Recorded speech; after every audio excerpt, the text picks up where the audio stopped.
Hello, I'm Stephen Koprince, Managing Partner of Koprince Law, LLC. Today I want to talk about a cautionary tale dealing with relying on oral advice from the government. An agency's oral advice given at a pre-proposal conference did not amend a solicitation or legally bind the agency in a recent case. In that bid protest decision, the GAO reiterated that offerors who rely on oral advice from agencies act at their own risk, particularly when the oral advice in question appears to contradict the plain language of the solicitation.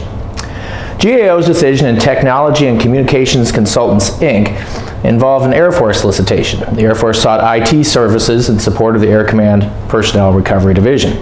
The solicitation was issued as a competitive 8A set-aside under the GSA's 8A Stars 2 GWAC. Now, if you want to look up the case and read it for yourself, you can go to the GAO's website. The docket number is B-415029. The solicitation provided a list of tasks that the awardee would be expected to perform. Under one of these tasks, the solicitation stated that the awardee would be expected to provide support to the Air Force Special Operations Command at Hurlburt Field, Florida. However, the solicitation did not state that offerors were required to propose an employee specifically dedicated to that task. Before the due date for proposals, the agency held a pre-proposal conference.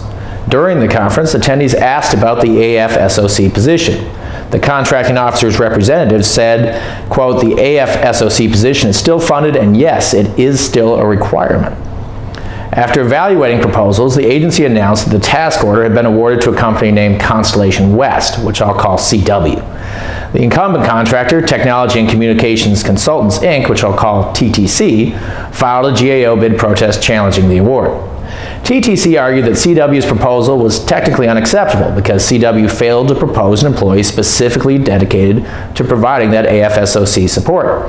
TTC contended in part that the statement made by the COR at the pre-proposal conference demonstrated that the Air Force required an employee specifically dedicated to this function. Contrary to TTT's position, the GAO wrote, "Our cases have frequently concluded that offerors rely upon oral advice from an agency at their own risk. Oral advice does not operate to amend the solicitation or otherwise legally bind the agency."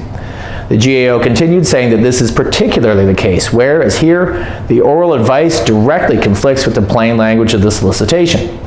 The GAO concluded TTC cannot use the erroneous oral advice effectively to revise the solicitation's plain language in order to support its interpretation. The GAO denied TTC's protest. Now, pre-proposal conferences and similar events can be very helpful for prospective offerors.